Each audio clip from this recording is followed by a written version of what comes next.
You know, from the Pittsburgh Gazette. I'm from New York, so yeah. You know, but yeah. And the picture was almost similar to the one that you have, which I believe, like you said, I think you said that your mother took. I'm pretty sure. Yeah. My babysitter gave it to me. Okay, right. Yeah, I remember that. Yeah, it was like almost the same picture. It was so really crazy. Yeah, it was. If you could look it up, it will blow your mind. Wow. Yeah, I mean, it's a unique pose because she asked him to stand there and pose for it. And he's just standing there in Three River Stadium. You're right. And I get kind of chilled when I would look at it because, you know, I know it was taken very shortly before his death. Right. No, it's just awesome because it just captures a moment, you know? Yeah. So. Okay, so we're live, guys. Let me give me another second. Let me grab this link and we'll officially start here in a second. All right. Let me switch back. Go here. All right, there is the link. And okay. On Discord. Okay. All right, everybody. We've got a special one for you. We're sitting here with John Mangini. By the end of this video, you're going to discover exactly John Mangini's personal collection. Well deserving of being in a museum. And it's a treat for everybody because these videos that he puts out and the content that he shows, these gems that I didn't even know existed. So we're in for a treat tonight. Join the Discord, link in the description. Once the live is uploaded, I'll throw a link into the description for a Discord. Subscribe if you like free stuff. Always giving free stuff away. Thanks to Fast Eddie P, we had a nice giveaway the other day. A lot of people in the Discord were talking about how much fun they had with that. And also, you know, we also give out NFTs, Veve NFTs, all that good stuff. So, John, how you doing today? I'm great. Thanks for having me on. That's a great shirt, by the way. Thank you. Yes. Jersey, I should say. Jersey. I broke this out. I said, you know what? Let me get something special on. You know, I should have taken out the Babe Ruth. I should have had the Babe Ruth, but, you know, it's okay. This is still I have one of those in my closet, you know, just put it on to feel the Babe a little bit while I'm playing with my cards. Hey, I've seen the ghost in the room. Yeah, I don't know what's up with that, but that is definitely you know, a little spooky, but I think it's pretty interesting. I think it's coming from this Hack Wilson press photo I have here. Awesome. Because when I put this down, I had this down on the ground for a while, and when I first installed the camera, it caught these like what looked like little baseballs coming from there up into the wall, almost like somebody play a ball. I was freaking out because I was out of town and I'm watching these videos, and then it just didn't do it anymore. But it was like 3 in a row. And what's crazy is it's motion detected. So something had to set it off. It's not just recording. And something set it off. And then a few seconds later, you see these what look like little orbs or little baseballs flying. No way. So I didn't realize that. So it's more motion detected. Yes. And there was even one incident where it doesn't have a light, and there was a flash of light. That one really freaked me out. No. Yeah.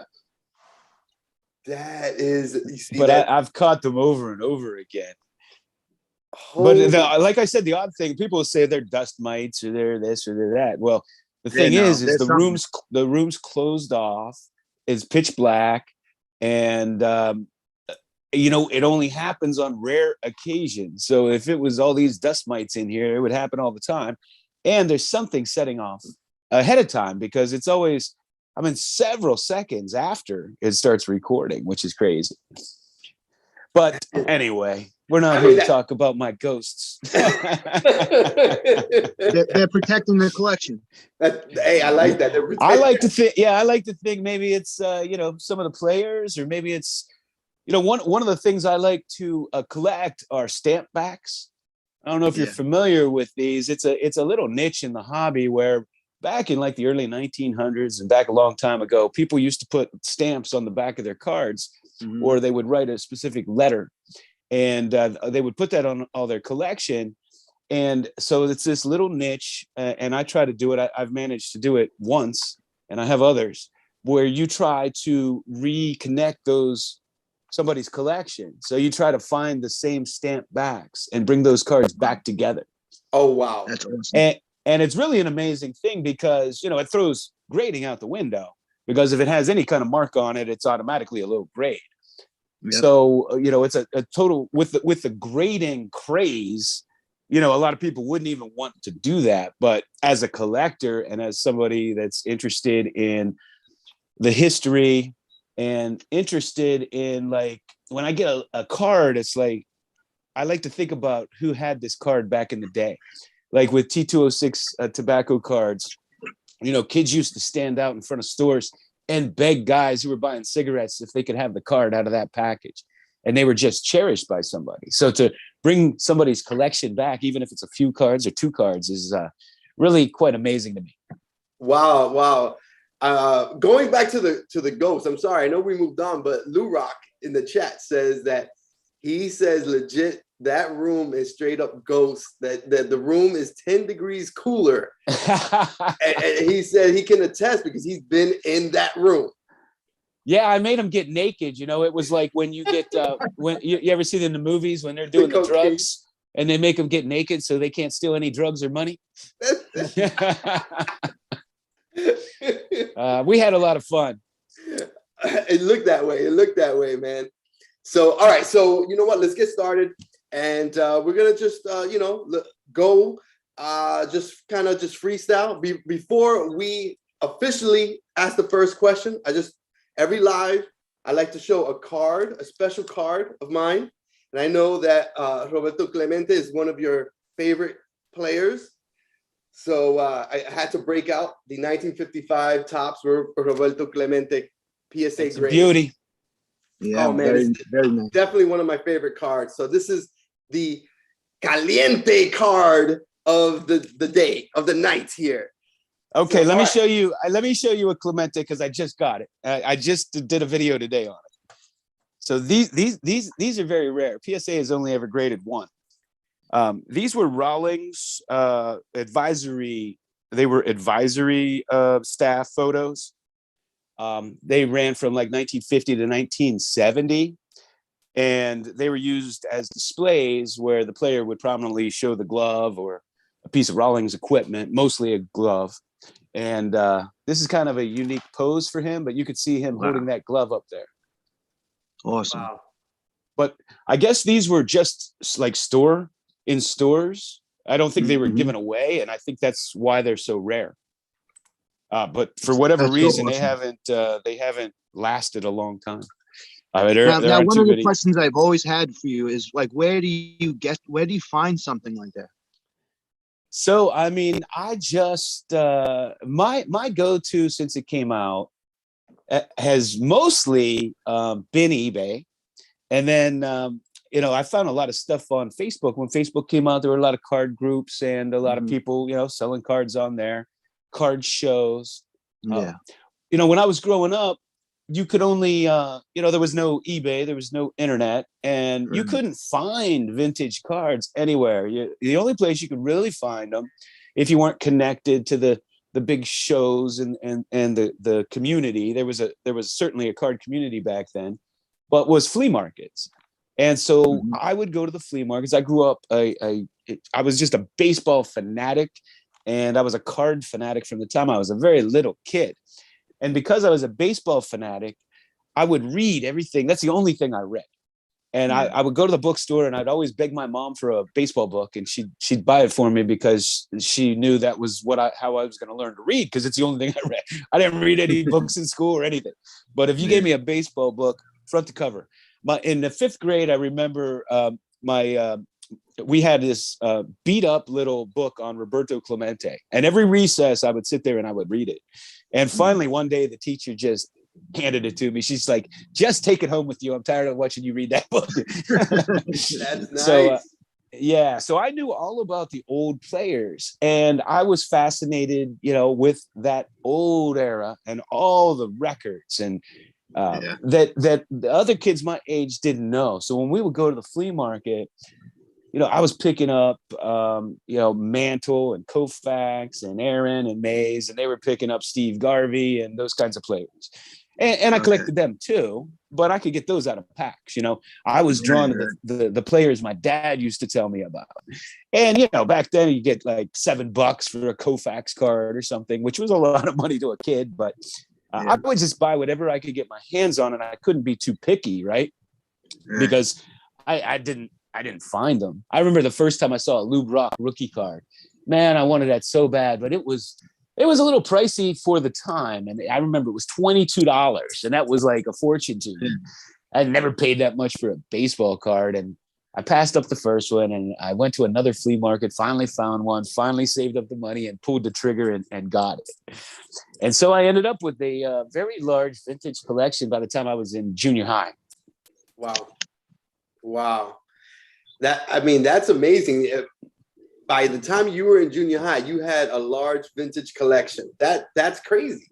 Yeah, I had Williams, Jackie Robinson, I had everything. In fact, I remember I had a 67 Mantle. It graded a 7 when grading came out. It was one of the few ones I sent in, and I had a 56 Jackie Robinson. It graded a 6. A 56 Ted Williams graded a 7. So, I had kept my cards in pretty good condition. I have a 65 Ernie Banks, came out graded an 8.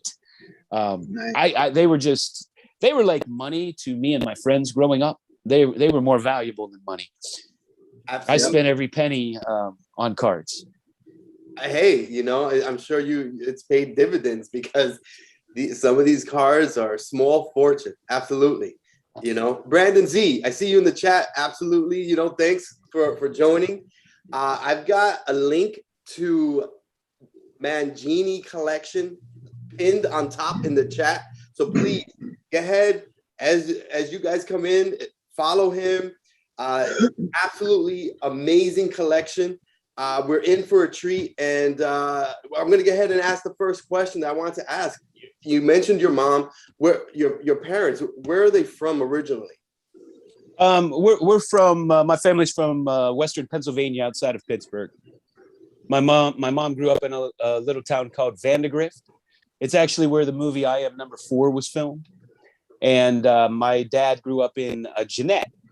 And there was a famous, kind of famous Steeler that came out of there named Dick Hoke. He was a quarterback on his high school team. They went to school together, who ended up being he was a running back for the Steelers. They converted him into pros, and he ended up being the running backs coach through like 3 different coaches for like 30 years. Wow. And then, of course, Terrell Pryor came out of that high school, and he was a number one rated football player in the whole country when he came out of there. Yeah, there was something in the water in Pittsburgh. Yeah. Oh, well, we could go through a long list of quarterbacks. I grew up in George Blanda's hometown. Some tough people came out of that town, boy. Yeah. I grew up in George Blanda's hometown of Youngwood, PA. Used to golf with his brother. His brother was an All-American linebacker at Pitt, but blew his knee out. Wow.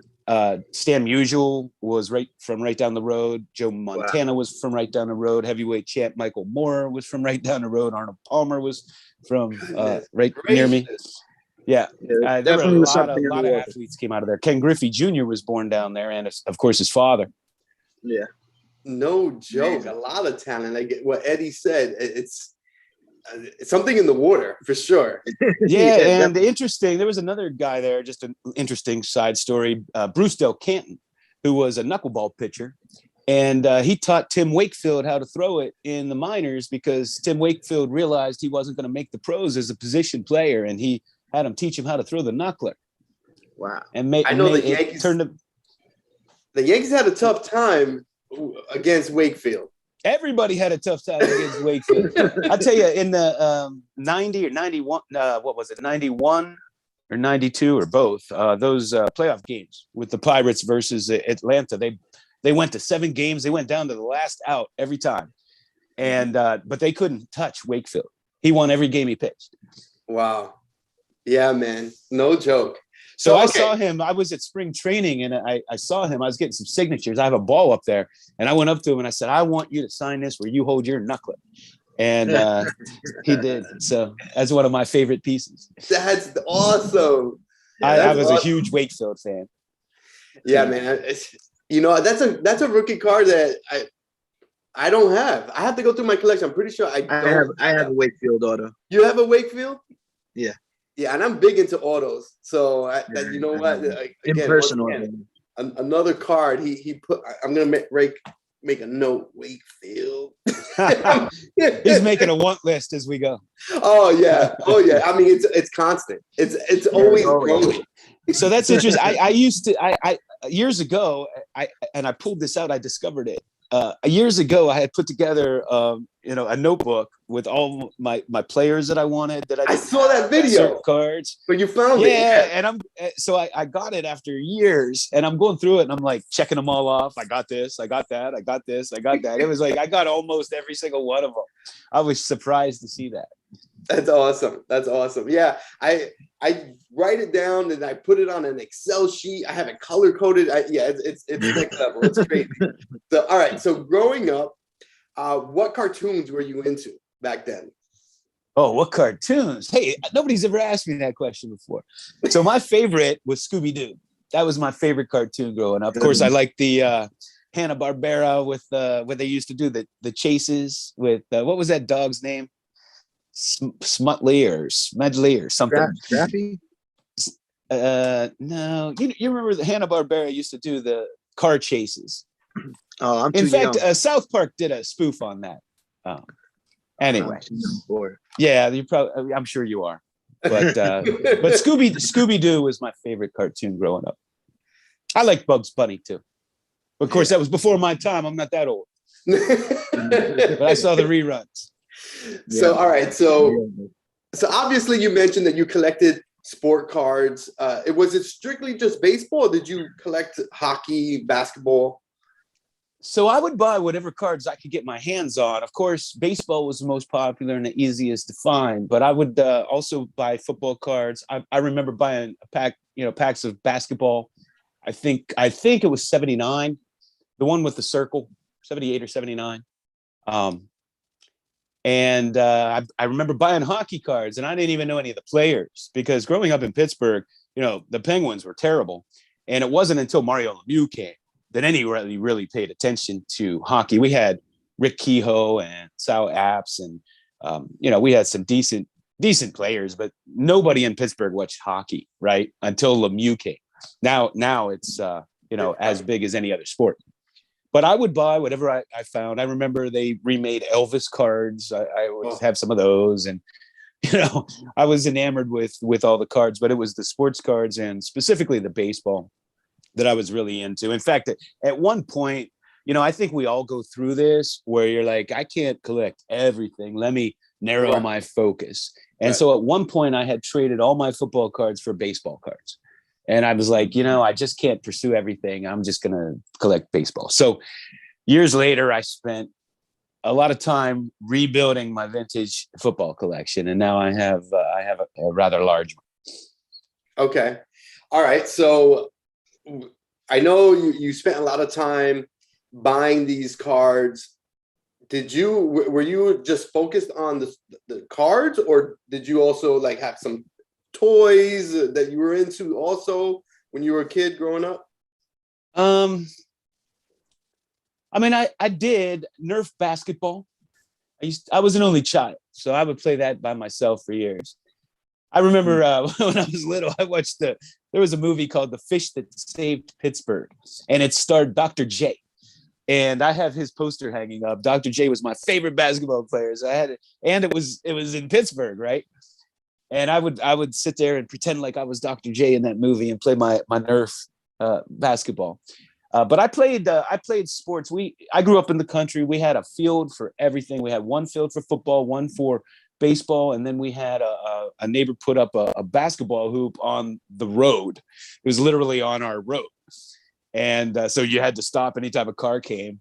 But we didn't get a lot of traffic, and every season we would play ball. That's as soon as I got home, we'd be out there. We'd play basketball in the snow, play football in the snow. It didn't matter. And so I just always played sports, and I was one of those kids that loved to practice baseball. Like, I would just practice for hours, and I couldn't understand why nobody else wanted to practice, because I just loved playing. So obviously your favorite sport is baseball. It was growing up, but I mean, you cannot grow up in Pittsburgh and not be a football fanatic. And there was a time where I got really big into watching hockey in the early 2000s, and still enjoy it. And more of an NBA fan. I'm kind of the opposite of a lot of people. I've always liked the NBA more than college. I know a lot of people are opposite there, but I've watched a lot of NBA over the years too. So I'm just a sports fan. I watch golf. I mean, you name it, I'll watch it. I've even got wrapped up in curling in the Olympics, which, whatever. It's a pretty awesome sport.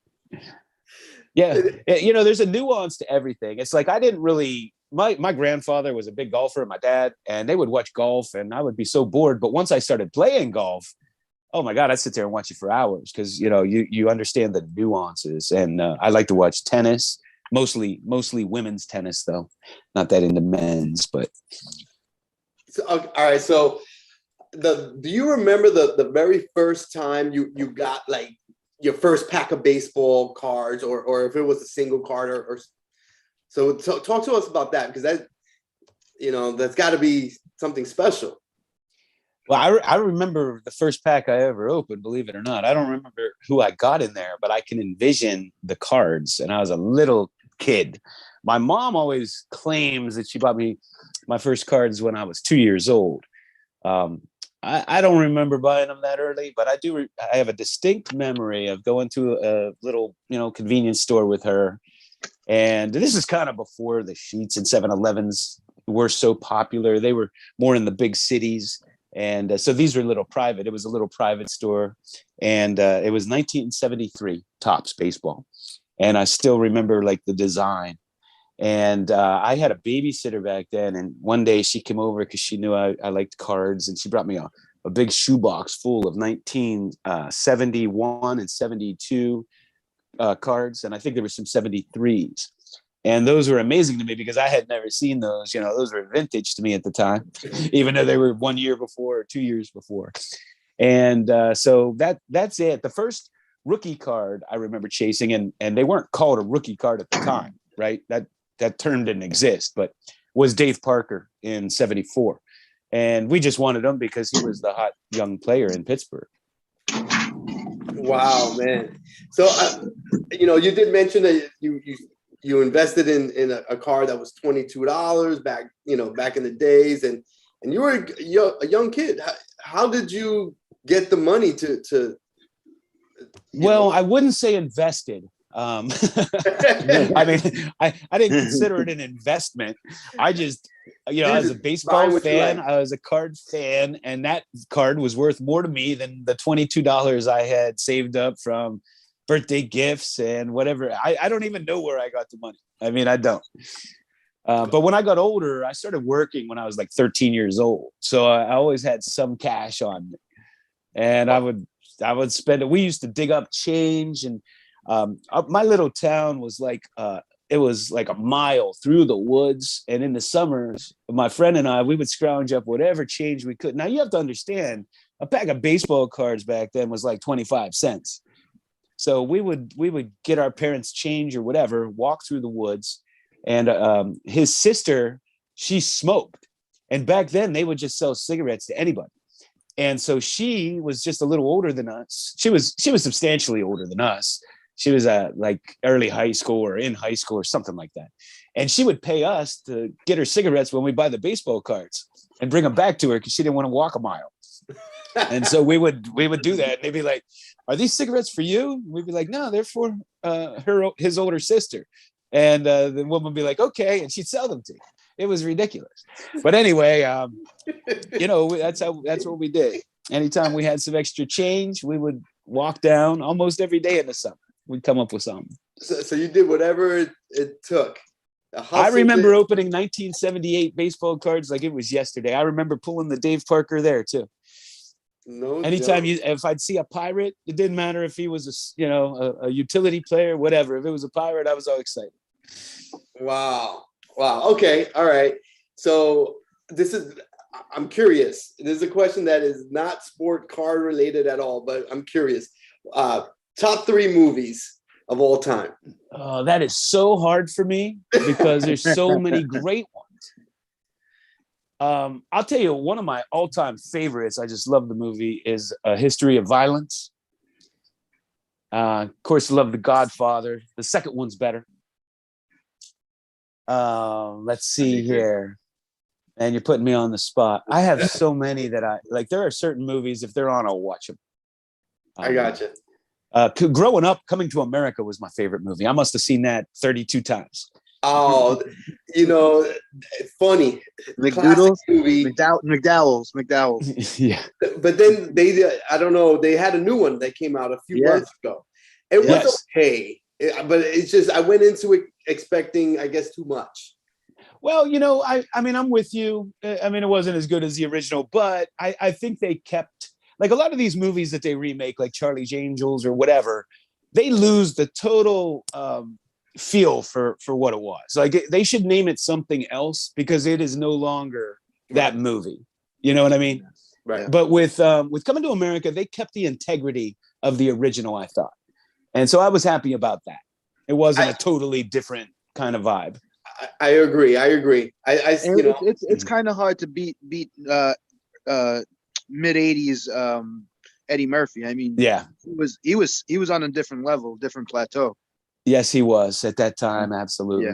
Yeah. So I mean, it's hard to top himself. So all right, everybody, look, if you're in the chat, drop a like. I've got a link to the Mangini collection right here pinned in the chat. Go over, drop a follow, a subscribe over to, on his channel. Hurry back because you don't want to miss any of this juice, any of these nuggets. Okay, so John, do you own any, because obviously we see the collection. We see the old vintage collection, the cards, the different sports. I actually have seen a video of you showing some Todd McFarlane like figures and whatnot. Do you have really old like vintage figures, toys, or anything like that? I don't have vintage, but I have lots of McFarlane's in starting lineups. I have them in boxes stored away. Okay. I have a few hanging up. I got some hockey up there. I have Joe Sakic. I was a huge Joe Sakic fan. I have a Paul Coffey. I was a huge Paul Coffey fan. And I got a Lemieux. Just some that are sitting up there. But I have different. I have a Matsui and Albert Pujols in there. McFarlane's that are the Chase figures. I have no idea if they have a good value resale, in the secondary market on eBay or something. Did they hold their value? You know what? I mean, the Chase ones, some of them used to be really sought after. Like I remember the Michael Vick. Everybody wanted it. The LeBron. And there's one, I have one at home that's LeBron and Carmelo when they first came up.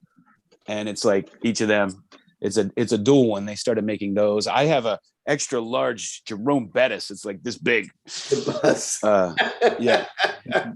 So I did get into those. And there were some other figures too. It's escaping me, but they had some with Derek Jeter and those Mike Piazza, I remember. The name's escaping me. They were they were Pro something, Pro Star. I'm not remembering. You don't see those too often. In fact, mine are the only ones I ever see. And then they also had these cool ones. I have one of each. I have two of the one, but Barry Bonds and Randy Johnson. They're about this big, and they're in a stadium, and it's It's like you push a button and it has sound with it, like stadium sounds. Cool. Oh, yeah. That's cool.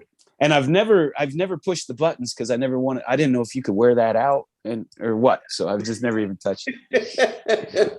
You got to just press at least once. I probably did back in the day. I mean, we're talking back in like 2001 is when I got them, somewhere around there. Yeah, I had a bunch of Danbury Mint stuff also that did very well. Yeah. Yeah, like I had they had came out with a bunch of different stadiums. The Danbury Mint. Oh also yeah, came yeah, out yeah. with- yeah, they came out with a few things. They were real nice stuff. Well, when you talk about vintage figures, one of the most valuable is the old bobblehead of Roberto Clemente. And it's really hard to find that in, good condition. I mean, they weren't that well made. They're almost paper mache.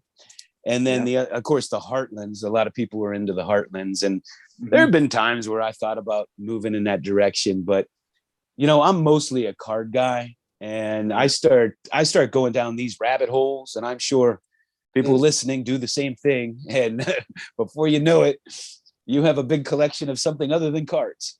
Yes. I know that all too well. Recently, I'm going down the whole NFT rabbit hole. Has been crazy. If I have to select, it's going to be a card. Like if I have to choose, it's. Absolutely. I get that for sure.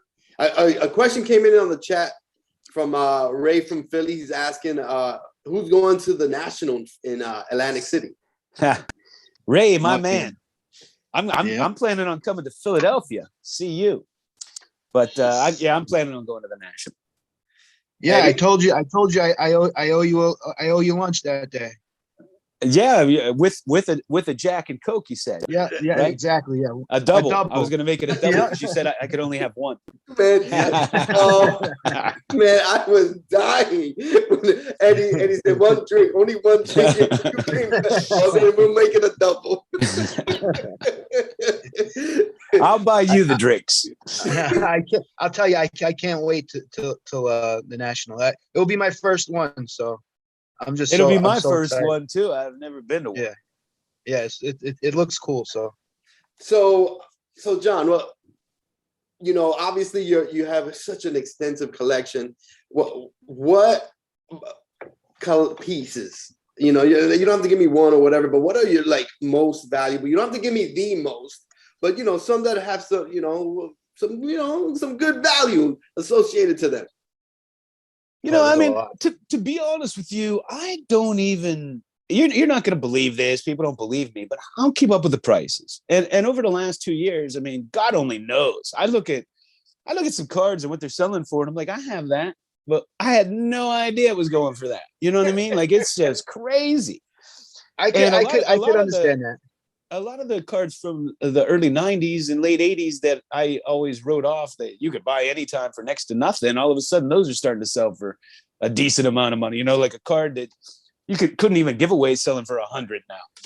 So to be honest with you, I don't follow that. I have lots and lots of, great rare cards, and I honestly don't know what they're worth specifically. I know, I can tell you what my rarest cards are.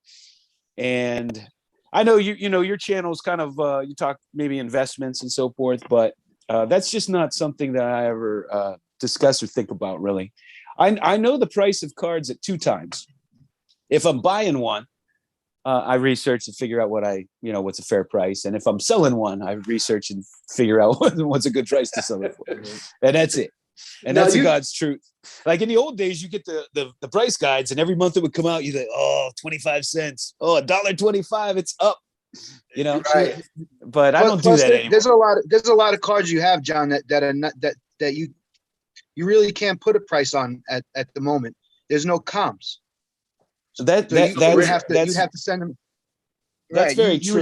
You would have to send them to a big auction house, and you would actually set the price at that point, because there's a lot of cards that you have that are like that. And I was going to say, I totally believe you that you don't know the prices of the cards, because there's times where I'll see you show off, a $10,000 card, and the next card will be a $5 card. So, I mean, it's not about the prices. I love them all the same. Yeah. I understand. And that's why I love your channel. I mean, to be honest with you, I mean, if things in my life got bad and I was in financial difficult. Mhm. The last things I'd be like in the movie The Jerk. I don't know if you ever saw that movie, but when he's going bankrupt, he starts grabbing things and he's like, I'm going to take this Babe Ruth and that's all I need. And I'm going to take this Honus Wagner and that's all I need. I'm going to take this Rocky Marciano and that's all I need. That would be me. I'd be like taking them all.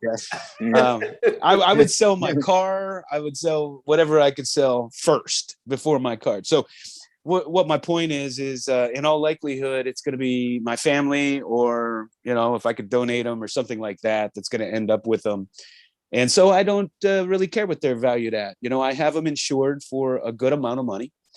And, is that the exact amount of money they're worth? I don't know. But I know that should anything happen to them, they get stolen or anything like that, at least I'll be compensated for what I put into them. That's smart. Okay, so what about the most sentimental value that you have on a piece or several cards? Man, I have so many.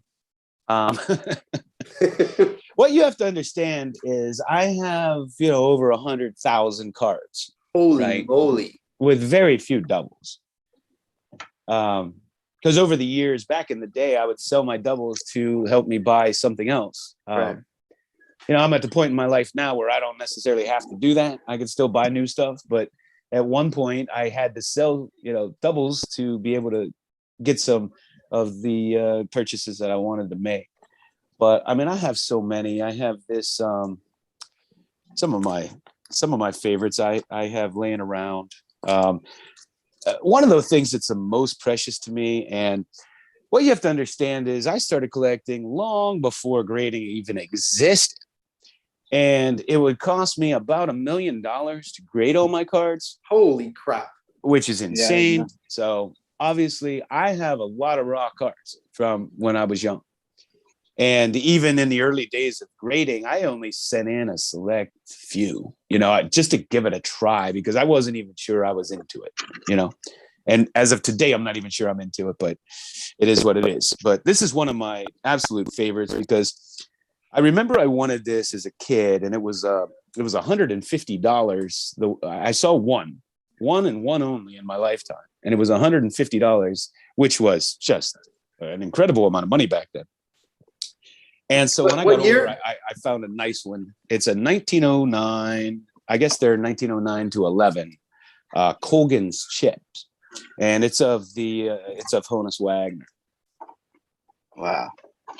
Now these are. This is a case that it came in. They came in these little tins. And their thing was they're the only round gum. There was a piece of gum on top of the card. Wow. And it's just a set I'm kind of enamored with. Here's the Ty Cobb. Wow. And here's the Cy Young. I have a whole bunch of these, but it's just one of those sets I've just always been enamored with. But the Honus Wagner in particular, because I wanted it so bad when I was young and couldn't get it. And it's the same image as the T206. And because it was gum, he would be in this set. Right. And it wasn't tobacco. Because even though he used tobacco, he didn't want kids. He didn't want to promote it to kids. So you posted a video with there were several different cards. One of them, it wasn't a card, but it was like a big oversized card. You said it was like an accordion. Oh, yeah. One was a Honus Wagner. What would be more? That's it. Yeah, these are 1909 postcards. They came like in an accordion style. This one, and it's cool because it has a 1909 stamp on the back. And this is, the 1909 Pirates is regarded as one of the greatest, or it always was, as one of the greatest baseball teams of all time, one of the great World Series champions. And, so as far as I know, there's only ever been one of these graded. Wow. So but I just acquired from another YouTuber the whole set, and some of them are still intact and together. Wow. But I love getting the old postcards. I have an old, I don't know, some viewers may be familiar with Max Stein postcards. Are you guys familiar with those? I'm not. Well, I'm not familiar with they're Max from Stein. I know JD around. McCarthy. Yeah, they're Max Steins, and they're amongst the rarest postcards in the hobby, if not the rarest. They're certainly up there. And I had acquired a while back a Buck Weaver, and I'm a big Buck Weaver fan. Of course, he was the third baseman on the 1919 Black Sox. But the cool thing is there's writing on it. So it was a postcard that was sent. It has the original stamp, the original postmark, which again, if you have it graded, would grade low. But on the back, it's somebody writing back home saying how much they miss being home and playing ball with the other person. It's either a friend or somebody's brother. I kind of get the impression it's his brother, and how he misses home and he misses playing ball. And he had sent him this So cool. this postcard of Buck Weaver. So yeah, I have a few of them. They're my favorite pieces that I have. Like I have this. This is something from Charlie Sheeran where he's writing somebody. This is on an index card, but I also have a bunch of what's it called postcards as well. Like this is Matt Bass. Mine are more from the 50s and 60s, but yeah, I think that they're the coolest things I have. I feel like. I think Well, this is one of my problems with grading, because certainly when it has the stamp and the postmark and it has a personal message from somebody, the historical perspective of that is so much bigger than PSA slapping a 1 on it. Right. It's so much. It's not worthy of a 1. They should come up with another kind of grade. Right. Or just authenticate it and slab it maybe. Yeah. There's really no number you could put on that. It's amazing. They're amazing. It's history. Some of them. I mean, think about this idea. How about, how like Beckett it'll give subgrades. Well, how about you do a grade for the front and a grade for the back? Like a 9 on the front and a 1 on the back, or something like that. Right. Yeah. You have these cards that are just pristine and look 10s. But they have a little residue because somebody put them in a scrapbook in 1897. Yeah. And they get a 1, even though they're a nicer example than any 5 you'll see. Yeah, it's on the front. So I did remember hearing you mention that you would love to open up a museum. Is that something like legit that you were serious about? It absolutely legit. It was always something that I thought about doing, but quite frankly, when the Baseball Hall of Fame opened up the museum, they took a lot of my ideas, and I'm not saying they took them from me. They didn't take them from me, but they're doing a lot of the things I wanted to do. Like for instance, they took a bike wheel and they put a card in there and you could spin it, like we used to do on our Huffy bikes. That was something that I was going to do. I was going to put a wheel up on the, but anyway, that is still a dream of mine. I was thinking about maybe buying a house that was zoned properly and calling it House of Cards, or I love it. The Sports Card Cafe is an idea I had, which would be more of a cafe kind of a thing, where I could have part of it would be a museum, part of it would be a little cafe showing old ball games, and certainly new ball games when they're on, but when they're not on, like old films of old players, old games, having a little section where we could have little card shows or signings, and possibly even, with all the cards around, like a place that you could rent out for a business function, kind of thing. That would work. So they're ideas I have, but what always stops me is the fear of my cards in some other place by themselves at night, and people coming through, and with the prices right now, theft and that kind of thing worries me. So that's what's really kind of hindering me moving forward with that. Yeah. I mean, maybe you can put the duplicates over at this cafe or something. Well, the other thing, the other tough part that I didn't really think of when I first wanted to do this was the lighting, and having old cards from the 1800s out on display. They will fade in light over time. Certainly autographs are susceptible. So my room, I have black curtains. I always have the door closed and it's black. And, I only have this one little light on when I'm in here, which actually isn't that often. So what I do with my displays is I'll move them around a lot. So no cards are out all the time for too long of periods. Oh, yeah. And the really old cards I put away. I don't even display those at all, because you take like the good ones, those old cards from the 1800s, a lot of them fade real bad. And it's hard to find them not faded. And I don't need them to fade anymore. So going with that, obviously you have a whole setup, it's in your house. What does the family feel, think about it, and friends and family that, when they come over? Well, it's funny you say that, because as I said, when I was growing up, I was, grew up in the country. I collected in obscurity, and really a couple friends from the neighborhood who collected them with me, and my family were the only ones that even knew I had them. And I remember my parents were selling their house at one time. They were moving to a new house, and the realtor called my mom one day, and she said, I showed your house today, and the couple doesn't want to buy your house, but they want to buy the cards that are in that one room. They wanted to buy the baseball cards, because in my room, I just had them everywhere. And then when we moved to the new house, and there were times like they would give me the spare room, and I would make a little card room, and I'd sort in there, and that was fun. Then when we moved to our new home, they had this big unfinished, half of it was unfinished, half of it was finished. And they didn't use the basement, so I took over the half finished part.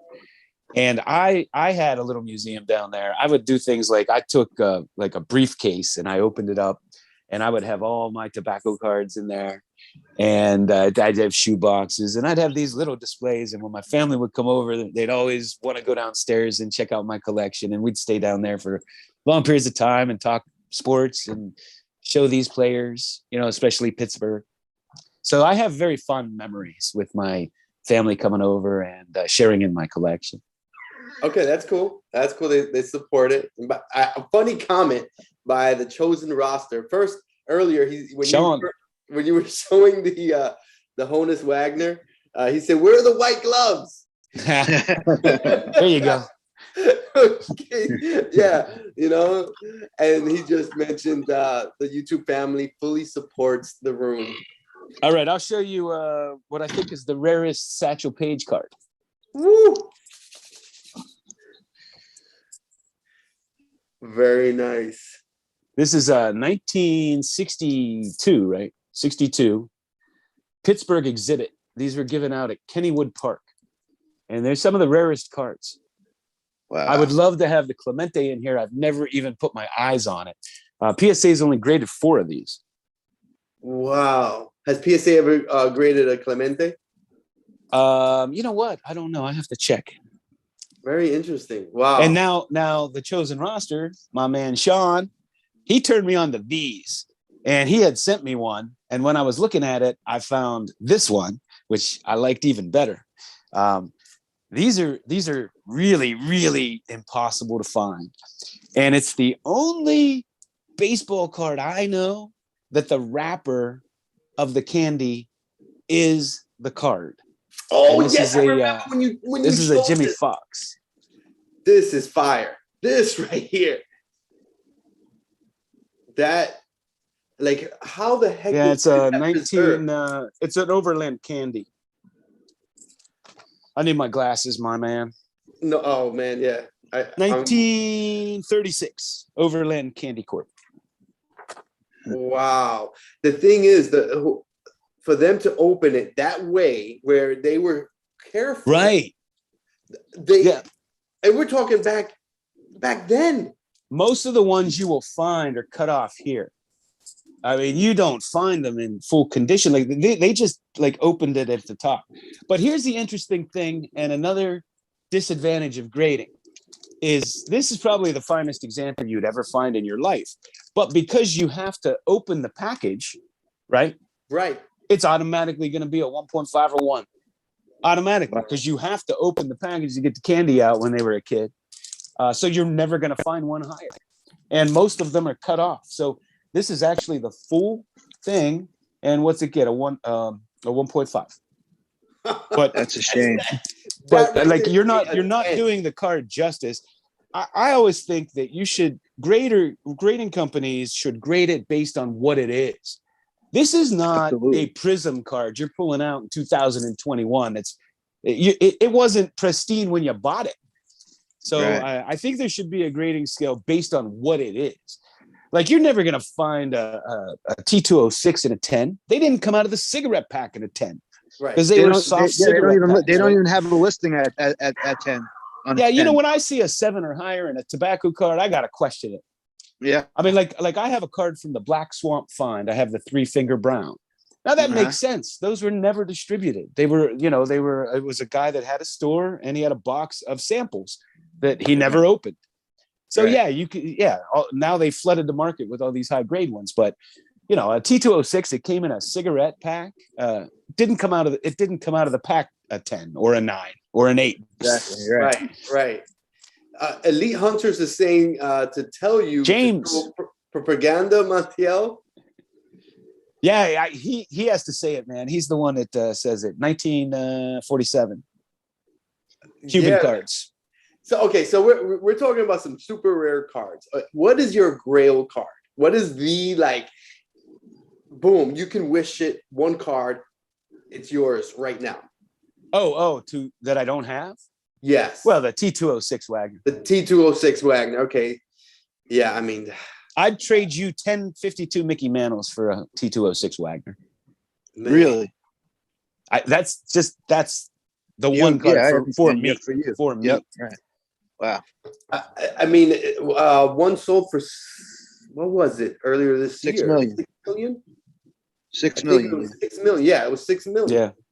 Well, you think about it. There's only been like 70 some graded, and a lot of them are cut in half, trimmed, have a hole in his face. So there aren't that many. What I want to say, presentable copies that present well, and there's like 2,000 of the Mickey Mantle. So the rarity is what really gets my juices flowing. I like the cards that there aren't very many of them, and I love a card that has a good story of its rarity. Like the Mickey Mantle story of them being thrown over a boat, I mean, whether it was or wasn't, that card's not particularly rare. I mean, there's only probably, like, if you look at the Willie Mays, it's almost the same pop. Willie Mays has certainly more, but not too many. And so anyway, for me, it would be the Honus Wagner. Okay. So, some people are car guys and stuff. Are you a car guy also, or not really? Car, yeah, car. Like vroom, zoom, zoom. Yeah, vroom, yeah. Yeah, I love cars. You love cars. Okay. What was your first car you ever got? First car you ever bought? My dad bought me this. But so my dad took me to buy. He was going to buy me a car, and when I was 16, mostly because he didn't want to drive me around anymore. And so we walked in the showroom, and I'd taken a friend with me who knew more about cars than I did. So we walk in there, and he shows me this ugly lime green Chevy Malibu Classic, like a 1978 or something with like 100,000 miles on it, something like that. And so I was like, hell no, right? So my friend, he pulled me aside, and he's like, hey, take it for a test drive.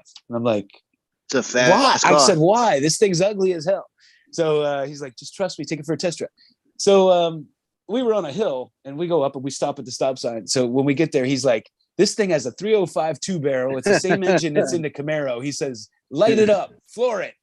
And I floored it, and I just smoked the tires. There's smoke everywhere. And I said, sold. And so that was my first car. Because I certainly wasn't going to get that speed for what my dad was paying, like, $500 or something for a car for me. You must have had a lot of fun with that car. It was fun, but my tires are bald, and when winter rolled around, it was a sled. I would just slide down our main street. I remember. I'd have to start stopping, like, a half a mile in advance, or I might hit somebody. Everybody, drop a like if you're watching. I have a link to the Mangini collection in the chat. It's pinned. Sub to him, to his channel. All right, so your your favorite current TV show. I know we've been talking about things from when you were growing up. What about something more recent? I all the new sitcoms drive me crazy because they're not funny and they have a laugh track after every single line, and it just gets annoying. There's only 3 shows I watch. Well, 4 shows I watch. 2.5 Men, South Park, Family Guy, and Pawn Stars. That's it. Go. And I watch YouTube if none of those are on. But I actually record them so I can binge watch them. I mean, it's just I don't watch a lot of TV either. I watch 0 shows. It's not the same. But I have 3 little kids. They're small, so the TV is always on, the Nickelodeon or whatever, Disney, all that stuff. And then by the time they're in bed, I'm here goofing off on the computer, something like that, And then on Friday nights, we'll watch like half a movie and then we'll finish it Saturday night. So TV shows, it's tough. There's nothing that really attracts me. Oh, I mean, all the ones on network TV, they just don't appeal to me at all. But I did get into, a few Netflix. I forget what it's called, named after the town. That one with young Thor, where he's becoming Thor. Oh, I don't know. 2 seasons. That was a really good one. And of course, Cobra Kai, baby. Cobra Kai. Yeah. I've seen the commercials. Because I am Johnny in that. Like I relate to Johnny so well. Okay, going down, related to that, the nunchucks. What's the history with the nunchucks? Because, bro, not for nothing, brother, you are really good. So I know this is not something that just happened. Well, the thing is so like when I was in the 9th grade, I had a friend in high school and I went over his house and he taught me some basics. And in college, I just messed around and I knew just a few things. So during COVID lockdown, I was losing my mind and I was trying to come up with an activity because my gym was closed and I couldn't go to the gym and I wanted to get some fitness and I wanted to find something to do. And my work wasn't really busy at the time. There was a lot of things on hold in my industry. And so I just decided I was going to pick that back up and learn more. And I watched old videos. I was so slow and like compared to now, I can't even believe it. But yeah, so that's just how that started. I picked them up and made a kind of a funny video to Saturday Night Fever. And that's it. So it was my COVID lockdown project. Gotcha. Okay. You got pretty good. You got pretty good in that little bit amount of time. I know. I figured you were going to say, I've been practicing my whole life. I thought you've been doing it your whole life. Well, I mean, I'm an obsessive compulsive. I told you I had, tens of thousands of vintage cards by the time I was in junior high. Right. I get real into things. Yeah. So do I got into chess for a while. I would play with my friends, and one guy would kill me with his queen. One guy we'd split 50-50, and another guy I couldn't beat at all. And so I said, you know what? I know how the pieces move, but I don't know how to play chess. So I'm going to learn. So I started buying chess books. I started studying games. I hired a 4-time Pennsylvania Grandmaster chess coach. So I invited him all over to play. And the guy that I used to split with, I spotted him a rook and he couldn't beat me. And the other guy that used to beat me with the queen, I said, you bring that queen out, I'm shoving her up your ass. You're not going to have her long. And he brought her out and I took her in 5 moves. And then the guy I couldn't beat at all, I beat him 12 games to nothing. He got mad and left. So wow. I get real obsessed with things. Wow. Okay. It's funny. My wife says the same thing about me. And she said, when I just, get into something, it's just like no joke. Yeah, as I told you, I'm an only child, so I had to find ways to entertain myself. I grew up in the country, so if my friends weren't around or we weren't playing ball or something, trading cards, flipping cards, I had to entertain myself. We had a TV that had 3 channels, and most of the time there was junk on all 3, right? And so you didn't, you would sit around and literally just listen to music, so I had to find ways to entertain myself. I remember, with my cards, it was just an escape, and it was a way. I've always loved history. I was a baseball fanatic, so it was always a way for me to just get into my own and really enjoy a few passions rolled into one, plus spend my time. And man, I remember waking up and not wanting to go to school because I just wanted to have my cards. I just wanted to play with my cards, sort my cards. If I was in the middle of sorting them or putting a set together, it took like every ounce of power to go to school. I didn't want to leave them. Wow. Okay, so what about? And I know I asked you about like what card or collectible that you have that's worth the most. What about something that you regret buying because maybe for whatever reason, just something that it was a bad experience. Maybe it doesn't have to do with, the money behind it, but just like, man, that was rough. You know what? I can't think of one, to be honest. Okay, so that's great. I got a better way of answering that question, because I know from I've been watching you for a while now. We try to compare like other investments and stuff as collectibles also. So like for instance stocks and stuff like that. We call them on this channel, we call them collectibles. So have you ever had like a bad investment with something like that? With stocks? Yeah, or any investments that. Oh, okay, there we go. We got something.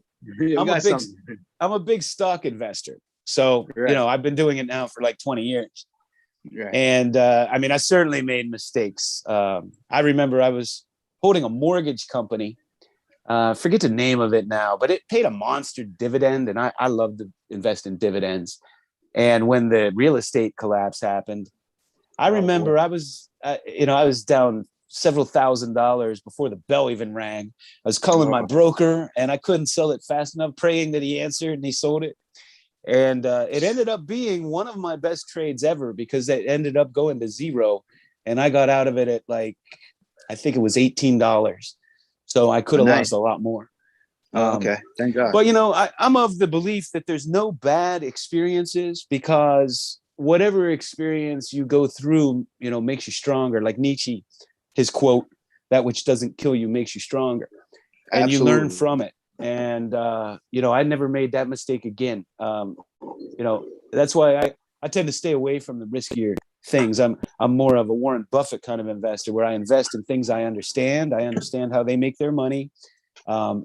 Blue chip, nice companies that, a little hiccup isn't going to put them out of business or something.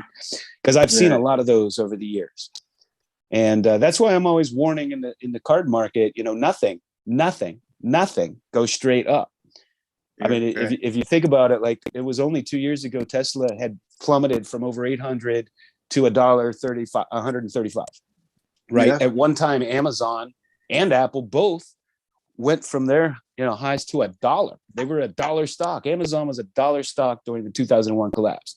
So if you held it for 20 or 30 years, sure, you made money. But what's the opportunity cost that you had to wait while it was down from 170 to 1? Right. There's an opportunity cost there. So, I don't like to play in those realms too often. And one thing that I do know is everything goes down. Everything can go up, but they all go down too. Nothing goes up in a straight line or down in a straight line. That's right. So that brings me into my next question. So, it's not all. You're not all about vintage. I know that you also are into newer age cards and stuff like that. Are you anywhere into like cryptocurrencies or NFTs or anything like that, or not? You're not. I am invested. Yes, I'm invested in crypto, but mostly through ETFs. But where I think the money is to be made more safely. Mm-hmm. Like early on in crypto, I didn't want to buy Bitcoin directly, so I bought Square. I played it that way. And I remember telling all my friends 3 years ago to buy Square. It was selling for like 30 or between 30, $50. Mm-hmm. So I played it that way for a while, but I got out of that. And now I'm more directly into ETFs. And but I think where some safer money is to be made in that space is the platforms where you buy and sell that, where you trade it. Yeah. Because, what has been happening is when Bitcoin goes down, well, more people trade it. I mean, people are buying it and then it runs back up, right? Mm-hmm. And so even if Bitcoin's down, the platforms can make money. So I'm in Coinbase, and I really like one that's been performing horribly, but I have a feeling that, you know, I'm optimistic I'll make money in the long run, and that's Robinhood. Oh yeah. Yeah. Robinhood has a lot of room. It's gotten pummeled over the last couple months. Yeah, but Coinbase, you know, I was way up on it, got not way down, but it got down for a while. It was really, and then it just took off like a rocket ship, and now recently it's pulled back a little bit. But that's one I like for the long term. Yeah, that could be $1,000 stock in a heartbeat. So how do you feel about the digital space with cards that they're trying to move in these days? Okay, so I know this is your guys' thing, and you know, I mean no offense to anybody. I don't understand it at all. Like I could take a picture of this Babe Ruth and sell it to you for 50,000. I'm more than willing to do that. I don't get it. I totally understand that. I totally understand that. It took, you know, me a while to, you know, kind of warm up to it. So I completely understand that. Well, John, I still don't understand it. I just put my faith in these guys and hope for the best. Well, you know, okay. So one of the things that people can get into trouble with, like you got to be careful, is that right now, like if you started investing in sports cards, or you started trading stocks, or you got into Bitcoin in the last 2 years, right? Mm-hmm. And again, I don't mean any offense by this, but you can be a complete moron and have made money, right? Because everybody made money. Everything's gone up and up and up and up and up. And your entry point, for me, when I invest in something, I want to buy down here and I want to sell it up here. What's happening now is everybody's buying it up here and selling it even higher. Right. And there have certainly been a lot of stock traders over the years that have made a lot of money that way. There was a guy, Jesse, his last name's escaping me, but like he would make a killing one year and then lose everything the next year and then make a killing again. Jesse Livermore. And he's one of my idols in investing, but he was so up and down. And it's just a riskier way to do it. That doesn't mean you can't make a killing, but you know, right now everybody was making money. Now that the card market's pulled back a little bit, you know, people are second guessing. I'm starting to see a lot of prices. I'm getting cards where I shouldn't be getting them. Right.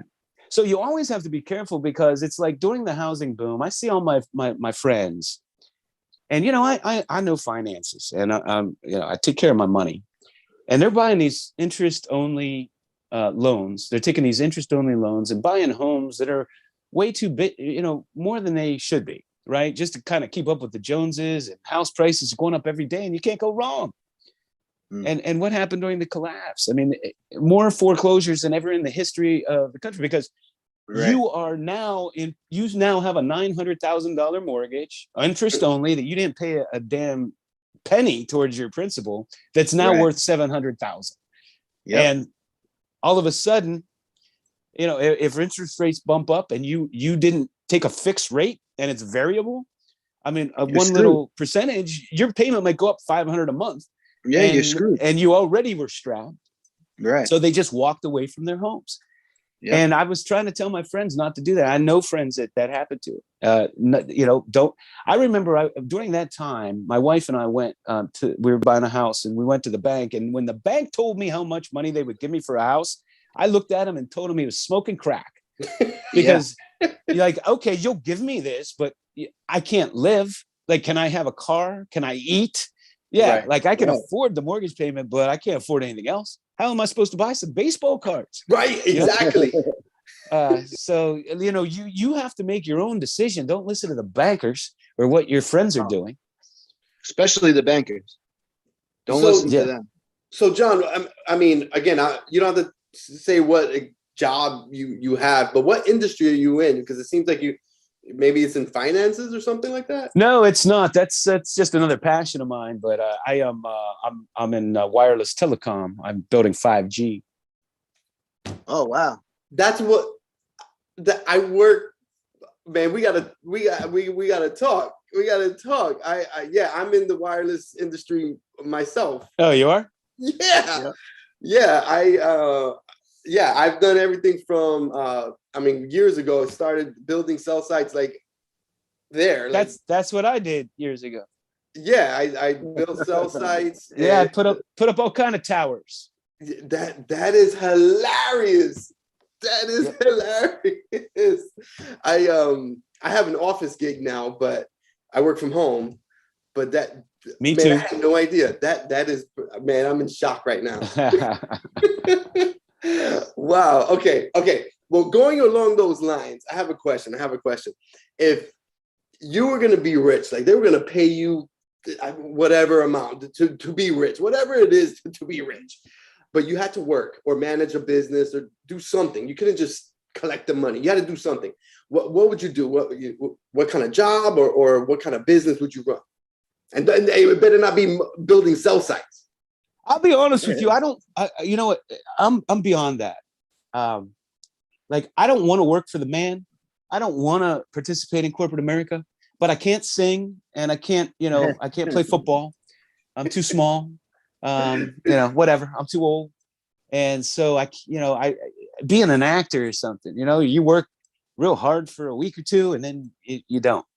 That's what I want. I don't want to work for the man anymore. Corporate America, I'm kind of a hippie that way, but that's what I have to do to make money. So I would to be honest with you, I'd stay home and just and I've done this actually for months at a time when I get burned out, because our industry is just unbelievably stressful. Like, the last 3 weeks for me has just been a nightmare. And I mean, it's the holiday. I can't even enjoy it. Like, we're building stuff on Christmas and stuff. Like, it's just not even enjoyable. And so every once in a while, I'll take a little time off. I get burned out and I'll just trade stocks more. I just get more active with it. Like, I did really well during COVID because what I was doing was day trading. Because one day it would be down 1,000, the next day it'd be up 1,000. One day it's down 2,000. I'd buy and wait for it to go back. And I day traded my way back and got all my money, back and then some from those huge, losses. And it's funny because everybody was calling me, all my friends that know I'm into stocks, and they were like, where's this going to bottom? And I said, 18.5. 18.5. If it goes lower than 18.5, we're all in trouble. And man, that's exactly where it had bottomed. I even saved the text messages when I sent it to them so people would believe that, I wasn't making that up. But I really felt like it was going that far down. Wow. So it's day trading. I'm scared to do that because, you gotta, I guess you gotta kind of just know. You have to have. And let me say this. It wasn't true day trading. Day trading is buying and selling the same exact day. That's the true definition of day trading. I do what's called swing trading, right? Like, UPS is down $32 a day. And, during COVID, what's going to happen? UPS is going to do better, not worse. So, look what it did after that. And I'd let it run. I remember Wendy's fell from $23 to $5. How could I not buy that? Right. In a month, it was back to 15. I mean, like what happens is they have these algorithms, and computers are doing the trading. So when stocks start to plummet, it's computers selling everything off. It's not logical. And there's an old adage that the money is to be made when there's blood in the streets. Yeah. Right. And, you need that shakeout. And so they're selling these things like it's not real, is what I'm saying. It's not real. It's not humans doing this. It's just these algorithms are kicking in, and it's the big guys that move the market. You and I buying stock, that's like peeing in the ocean to warm it up. Right. Yeah. It's not going to happen. It's the guys that are buying billions. And the one thing that I've found, and this is a real interesting indicator, is the big guys have to buy in small portions, right? Otherwise, they run the stock up on themselves or they run it down on themselves. And if you notice, whatever the market does in the last 15 minutes will tell you if it's whether it's a stock or the market itself, whether it's in a bear market or a bull market. And what you'll find in a bull market, even if the market's down, it'll go up at the very end of the day. And same with a stock. If it's in a bull phase, you'll see it could be down all day and it goes either back to even or maybe even up a little bit in that last 15 minutes. And it's the opposite in a bear market. So I don't know if you noticed today, like the market was up well over 100, but it finished way down. At the end of the day, it trickled down, and it's been doing that for the last few weeks. And I think what's going to happen is, there's always a Santa Claus rally, almost always, as long as I've been following it, because there's a few things that happen there. Number one, there's a lot of people putting money to work at the end of the year, pension funds, that kind of thing. Number two, mutual funds don't have to tell you when they bought something. So what they do at the end of the year, and this is so unscrupulous, but I know it's done, is they'll buy the highest flyers. And when you get that book in January or February, it'll show that they own Facebook and they own Tesla and they own this. They don't tell you they just bought it. And then the other thing that happens is if I sell my stocks in December, I have to pay taxes in April. But if I wait and sell them in January, I don't have to sell them for another April, right? I get an extra year. So nobody sells in December. And generally speaking, you'll see whatever happens in the first part of January usually holds true for the rest of the year. It's an old adage on Wall Street. But I really believe that there's a huge collapse coming. I mean, with inflation at these levels, I don't know. Yeah. I don't know how anybody can look around the world with COVID, inflation, gas prices. You can't even 61% labor participation rate. These ships out over California. And just and look all at Tesla. And the government spending trillions on nothing, and then you have the tapering that's going to occur. Yeah, I don't know how anybody looks around the world and says, "Wow, this is the best place. I should put all my money in the stock market," because it's just going to be so wonderful. Tesla's a perfect example. Tesla's is bound to blow up sometime. It's evaluated at something that it's not. Well, I mean. Yeah, so that's always been a cult stock, right? I mean, even Elon Musk said his stock is way too high. And even when they were losing money, it was still a $145 stock. But the thing is that the cult stocks can last a very long time. And there's an old adage on Wall Street that the markets can stay irrational longer than you can stay liquid. Mm-hmm. It's like you can short a stock and you might be right, but if you're not right at the right time, you could still lose your shirt, right? Like, let's say you short Tesla today. Well, it might run up and you get a margin call, and a year from now, it plummets down to 1. Well, you were right, but you didn't time it right. So it's a very tricky thing to do, risky. You know what I mean? So, okay, so I got a question. This was definitely not on the agenda, but we're here. We're the train is okay. We own our house, and we are sitting on a lot of equity. Okay, and we were thinking about selling the house because I'm fearful of the whole market crashing again. And we saw what happened, years ago. And I'm like, you know what? Maybe what we should do is sell the house, rent, and again, this is a guess, a speculation. We rent and see where the market goes. I mean, how much higher can this freaking market go? Well, I mean, do you have a variable rate or a fixed? It's fixed. I mean, if it were me, and this is just me, very few people can time any market correctly. Right. I said this during the last boom, and it lasted years longer than I thought it would. Years. And I learned a valuable lesson there. This stock market boom has lasted, at least 1 year longer than I thought it would. Like last March, I thought it was going to probably correct, and I was wrong about that. So you can't time things. If you have a good house and you don't plan on moving, right, and you have a fixed rate and you don't have to worry about your rate going up, personally, I would hold on to it because it's a long-term investment. It's not going to go down forever if you plan on staying there, right? Because I don't think you should, unless you're, a flipper, you're fixing it up and you're getting it at a good price, and that's your business. For people that have to live in their home, that's long-term. You're going to be fine. Right. And I'm of the opinion. I'm of the opinion that a home is a liability and not an asset, because you don't make money from your home. Right. Do you make monthly income? Hell no. You pay monthly out. Right. Do you pay taxes to the government? Yes. Do you pay upkeep? Yes. Like Yes, it's a money spending machine if you have to live in it.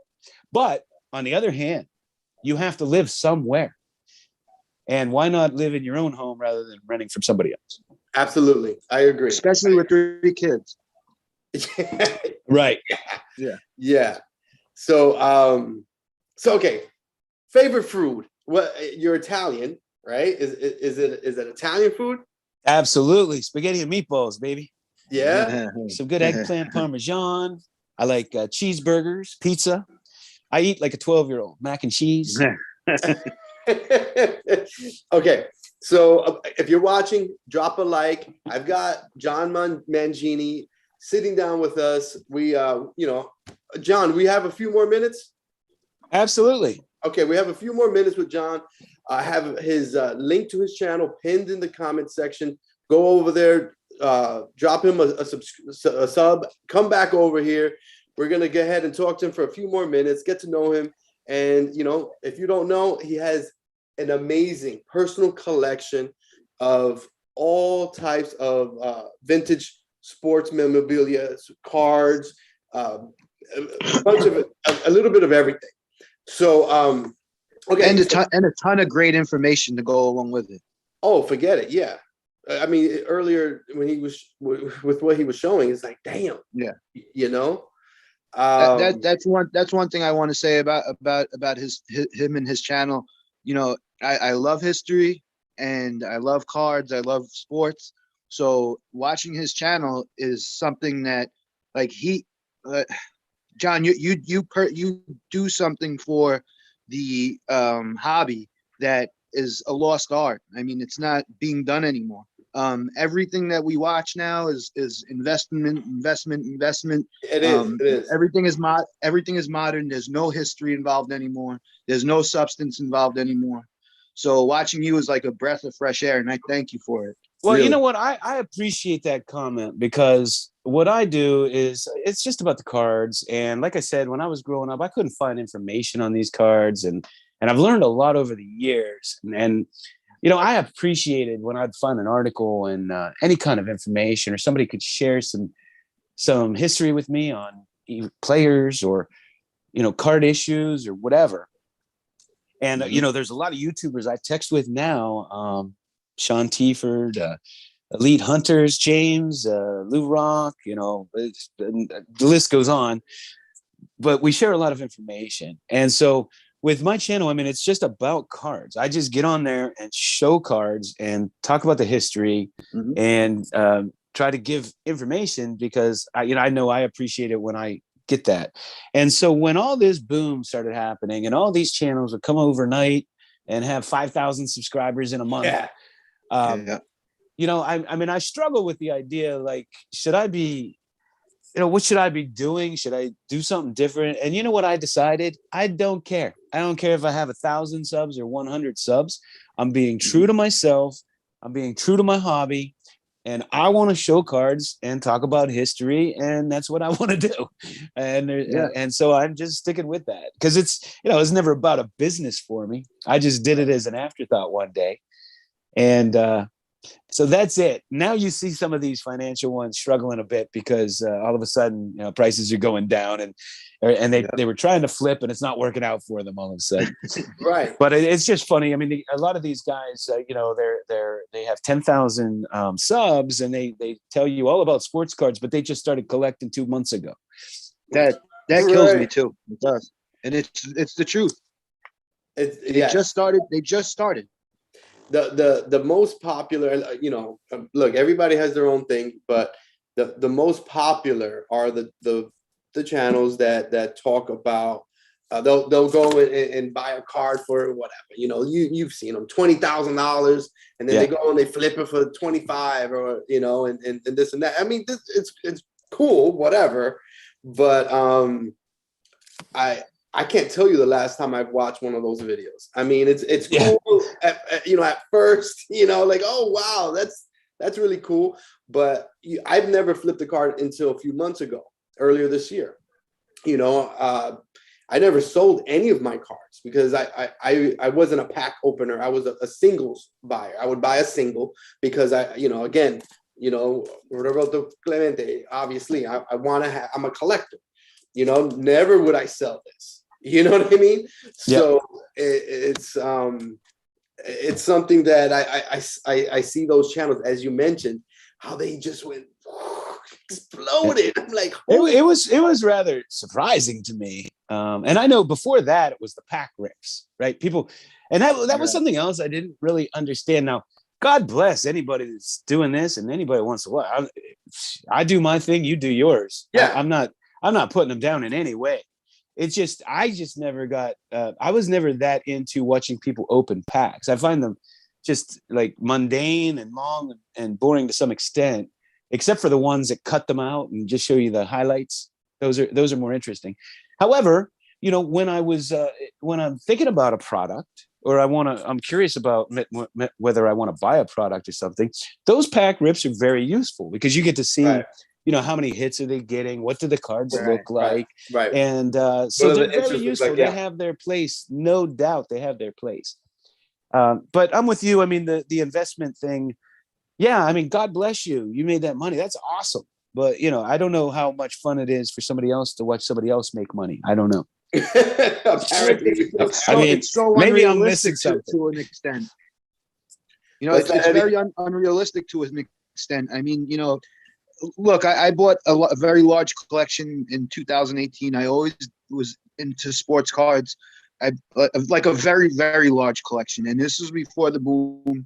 And I winded up starting a small business from it because me trying to flip it, I was just getting ripped off everywhere I went. And I said, you know what? I'm just going to start my own business. So I that's what I did. But I've learned so much, because most of the stuff that I got was vintage and early, mostly 40s, 50s, and 60s. But it went back to the early 1900s. But it was a very, very large collection. Something like 50,000 autographs, and it was a very big storage locker, 10 by 10, and then a couple of storage lockers after that. So I had a whole basement full of stuff, and I decided to just create my own eBay account and stuff like that. But I mean, like I said, some of the stuff that I have, people just don't know anything about it. Like the press photos. The press photos I have are I hold them like dear to me. I don't know if they're one of ones. I don't know if there's a bunch of different, of the same ones. I don't think so. I think press photos are more there's just one of them, if I'm not mistaken. I believe so. Right. So like I have a couple like Associated Press, Jackie Robinson, old Brooklyn Dodgers ones, old Yankees ones that people don't even know. They have no idea. So like, fantastic seeing your channel. Yeah, like seeing your channel really was like, amazing to me because like I could go on eBay. I can't even find some of the stuff that I have. I'll forget it. I know. Right. So seeing some of the postcards that you show and some of the press photos that you show and certain things that you show is just amazing. It's amazing. There's a whole world. It's almost unlimited, right? Like there's this whole world of card collecting, and if you get into memorabilia even more. Yeah. And what I always find fascinating is that it's the same big cards that are flipped over and over and over. Yeah. So you see the red Cobb, the green Cobb, the Hank Aaron rookie, all the Mickey Mantles. He's always. I've never understood the premium on him, to be honest with you. That's why he's worth so much more than like Willie Mays, who's probably the greatest all around player. Discussion on one of your videos. It makes no sense at all. But that's it's supply and demand. If more people want to collect the Mick, I think he's more popular now probably than maybe when he was playing, other than to New Yorkers. But people in California, I don't think when he was playing they loved him as much as these young people do today. But anyway, I digress. But during and the one suggestion I've probably given myself, with YouTube and with everything is when I was little, I collected my cards and I did my thing, and it was all about the cards. And we had this boom in the late 80s, 90s, and I still kept doing my thing. And then we had the bust, and I still kept doing my thing and buying what I wanted to buy. And I remember I got out of it for a while. I got back in the early 2000s, and there was a lot of cool products coming out. That's when the autographs started coming out and the relic cards, and it was a kind of an exciting time to collect. And LeBron came up and this and that. And then I had gotten out of it, and I got back in it in 2014.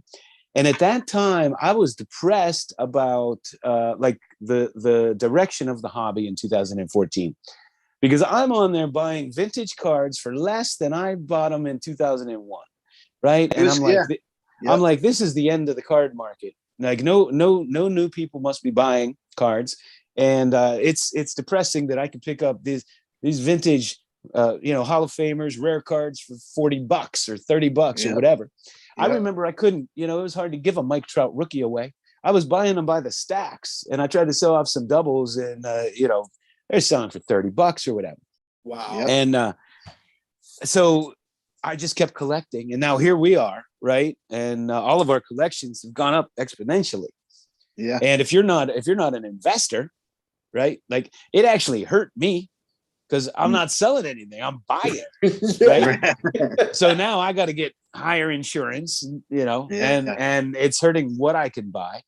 But fortunately for me, all the people during the boom are like what I just said. They're brand new to the hobby. They don't know vintage sports. They don't know vintage sports cards. They don't know the old players. They don't know that Otto Graham went to 10 straight championships and won 6 of them. They don't know that Sid Luckman still holds the all-time record for most yardage per completion. They don't know these things, right? So they're not chasing these cards, and those are the cards I chase. And so I still get them at great prices. I just kind of shifted what I buy, right? Like, I was going after, I had picked up a Hank Aaron rookie finally. I never used to chase the expensive cards, because you just never know if they're going to hold their value, and you put out a lot of money. And it's not that I want to sell them, but I don't want them to be worth nothing either, should I need to. And I just wasted that money totally. So I had just picked up an Aaron rookie, and I just picked up a Bob Gibson rookie, but then the boom came. And so all those big rookie cards, and I've never understood, that's something else I've never understood, is the differential between a rookie card and a second year card is like this. It's like a PSA 9 and a PSA 10. Yeah. Right. Yep. Like, I just saw a Mickey Mantle sell. I think it was a 51 Bowman, if I'm not mistaken. It might have been the 52, but an 8.5 sold for $60,000 less than a 9. An 8.5, $60,000. I'm like, what if the grader was just having a bad day? Exactly. For a half grade, $60,000. As a collector, that's absurd, right? Yes, absolutely. But if you can sell it later for more money, then it's not absurd to an investor. So anyway, that's a bit of my rant. I'm done. All right. Well, I just wanted to, John, ask a couple more questions just to get to know you a little bit better. After a few questions, I think we got to know you better. But I'm just curious here, places that you haven't been to that you would like to go to on vacation. Like, give me. I've always wanted to go to.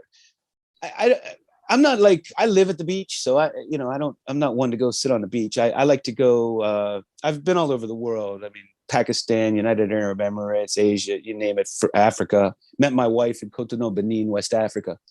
But the one place that I never got to go to that I really wanted to was Prague. And I haven't gotten a chance to go there. Okay. I've been to the Heathrow airport probably 28 times. But I've never actually been out in London, which is crazy. Wow. And I've been through the Paris airport too, but never been to Paris. So, okay. And what about music? What's your favorite type of music? Okay, so I listen to literally everything, and it's kind of like, my music is like my cards. Sometimes I get into that vintage mode. Sometimes I get into that modern mode. Sometimes I get into the football. Sometimes I get into the hockey. So with music, like I'm a huge jazz fan. I love classic rock. I do get into like I love me some R&B, and so I listen to just about everything. Okay. And if you were able to jump into Back to the Future DeLorean, turn on the flux capacitor, and now you can go back in time, and if you can pick a time that you can go back to during your lifetime to relive something, or maybe go experience an event during your lifetime, and then another time before your lifetime, where would you travel back to? One during your lifetime and one before your lifetime. Okay, but it's not something I did experience, like that I want to experience again. It could be either you did experience it, you want to experience it again, or experience something that you didn't experience. Okay, during my lifetime. Man, that's a tough one.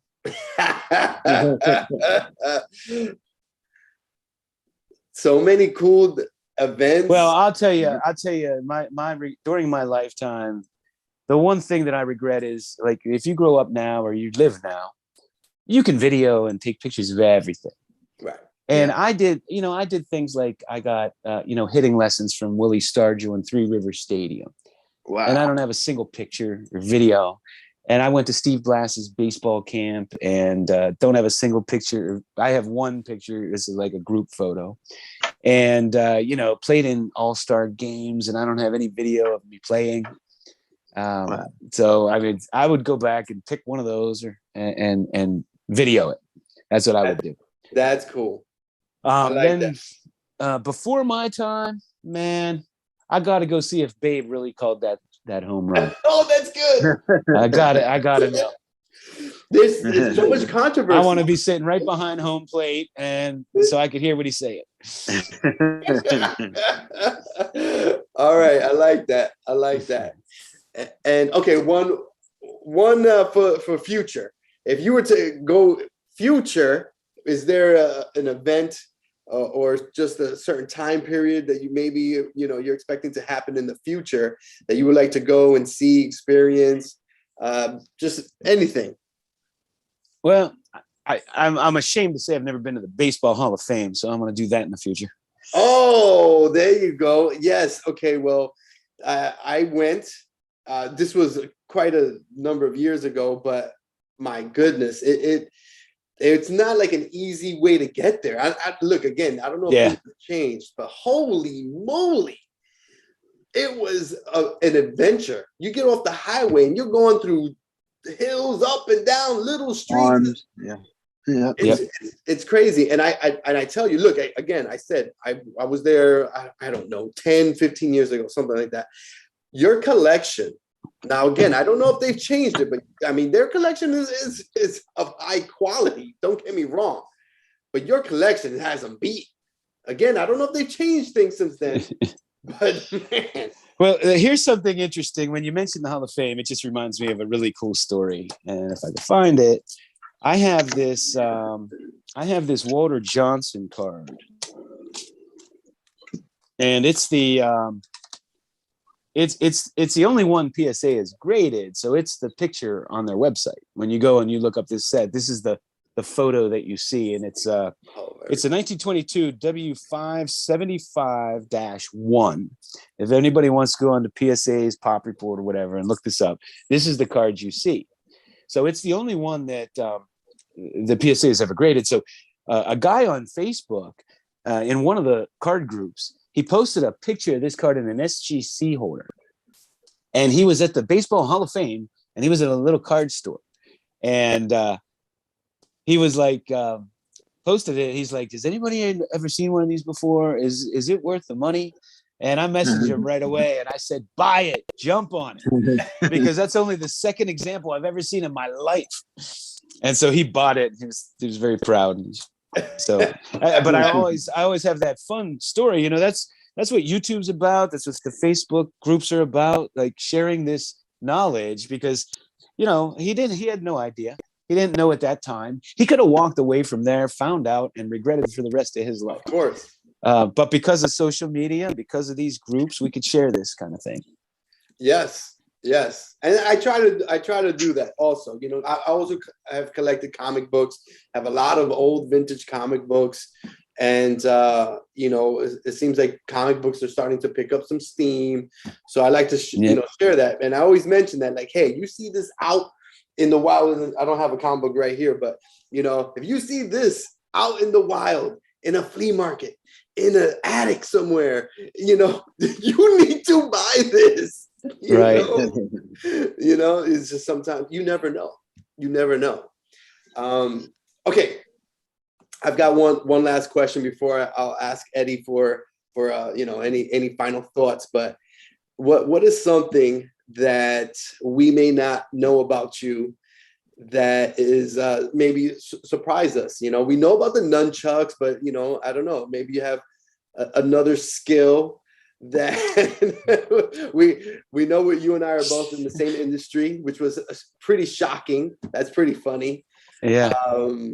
By the way, I started in New York City. I was a subcontractor doing sites for Sprint and Verizon at the time, and now I live in Florida. And yeah. But anyway, well, I worked in the Miami market. I built UMTS for T-Mobile down there for 3 years. Oh, how funny! Yeah. I worked for AT&T, so yeah. So I've never worked for T-Mobile. I've seen their equipment, obviously, when I was a field engineer, I managed the actual. I was the field guy, you know, for Central Florida. So I've seen their equipment, but we probably know some of the same people, but we'll get into that. Most definitely, because you know it's a small industry. Yeah. Okay. So so something surprising that we may not know about yourself. Yeah, you know, I don't think. I mean, I'm kind of an open book. I do everything, you know, on my channel. So, you know, I when I was young, I learned close up card magic and sleight of hand and all that, and I've done that on my channel. I can juggle stuff like that. The boomerang card. Yeah, I was just gonna say. But I pretty much do that all on my channel. I don't think there's anything about me that you know, that anybody be surprised at, really. Okay. I kind of am what you see. I gotta say though, maybe not everybody knows about the boomerang. When I saw that, I said, "This guy, he's got some trick camera. I don't know what, you know." And it's just how you flick it. You know, you can kill somebody with a deck of cards if you know how to throw them right. I mean, you can actually stick them in people. I mean, I'm not gonna even lie. After I saw that video, I did spend some time trying. You just gotta flick it right. You know. I'm gonna try. I have some cards right here. And then when you get better, it goes the whole way around the room and comes back at you. Catching it's harder than getting it to come back to you, to believe it or not. No way. Yeah, it's tough to catch it because I like to catch it in the deck. So I'll throw it and then open the deck and catch it. Oh, man, the first time I saw you do that, I was like, "There's no freaking way. This guy's photoshopping. I don't know what the hell." No, so one day I tried to do it with some junk wax just to see if it would work, and it does. I couldn't believe it. Because a playing card's a little more substantial. It has the coating on it. Right. You know, it's more aerodynamic, but junk wax works just fine. Well, anybody's the cardboard anyway. Who hasn't seen this, John Mangini, he can literally, I'm sure if they go, look, link in the description for his channel, go subscribe if you haven't already. But I'm sure if you go and you search under his videos, boomerang. You know what? I forget the title. I entitled it something like "Why I Can't Get Rid of My Junk Wax," and I keep throwing it, and it keeps coming back. Man, I'm telling you, man, I told you I was an only child. I had to come up with hobbies. One day, our dentist was a family friend, and he came over one day to hang out at the house, and he did close-up card tricks, and I was just mesmerized, and I just had to learn it. And so I did. I used to do. I mean, I'd have all my friends over in college. I mean, I used to pick up chicks with those tricks, and Oh yeah. for my family at every holiday, they'd want me to do stuff, and I used to have a whole routine. And man, I used to practice in a mirror until I couldn't see myself doing it. And that way, I knew no one else would see me doing it. You know, the sleight of hand. And I would never do anything until I couldn't see myself in a mirror. Wow. Wow. Like, as you mentioned earlier, you focus and that's it, man. You're in it to win it. You're going to go in all the way. Yeah. I've always had good hand-eye coordination as long as it's above the waist. You know, I don't have like I was way better at baseball than football just because, you know, I've wrestled a little bit growing up and played baseball. I did play football, but I was a bit of a chubby kid. Like I sprouted a little later, and I quarterbacked or played wide receiver in our pickup games, you know, in my neighborhood. And I caught everything thrown at me. So I wanted to be a wide receiver. And because I was chubby, they wouldn't let me. They kept putting me on the line. I didn't know the first thing about playing line. And I used to beg them. I'm like, well, at least let me play tight end so I can catch a ball, you know, once a game. And they just didn't, you know, when you're a certain shape, they just, you know, put you in a certain mold. And so I didn't last long because I didn't want to be a lineman. That wasn't my thing.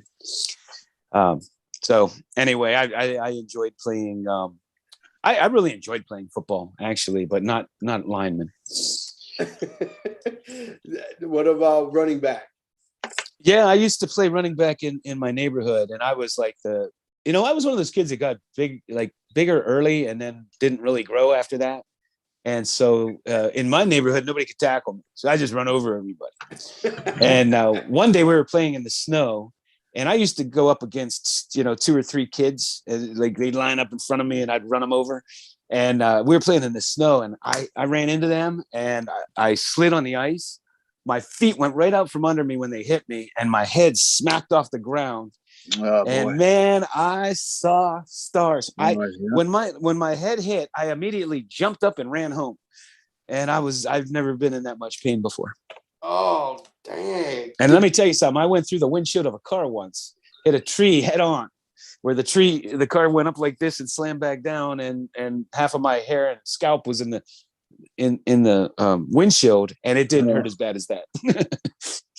Okay, well, there we go. That's something surprising that we didn't know about you. Yeah. What's the story, real quick, before we end it? What's the story with the car accident? So the car accident, we were dumb kids, and my friend was driving, and we were in this nice neighborhood, and one of my other friend was being an idiot, and he started to drive in yards around mailboxes like this. And we were, they were coming behind us, like passing us. So my friend is looking over there, going like, we got to get away from them. And he was worried they were going to hit him. So he was looking over here, and we're all like that. Well, the road turned like this, and it was a giant cliff. Oh my God. All I heard was a scream. I heard him scream.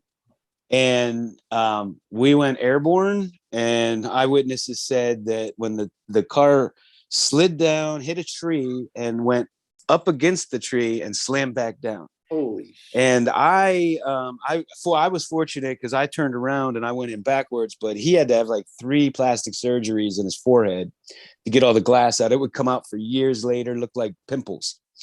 And but I was like taken for a loop. I was all loopy, and all I heard was the guy was telling his wife to get his gun.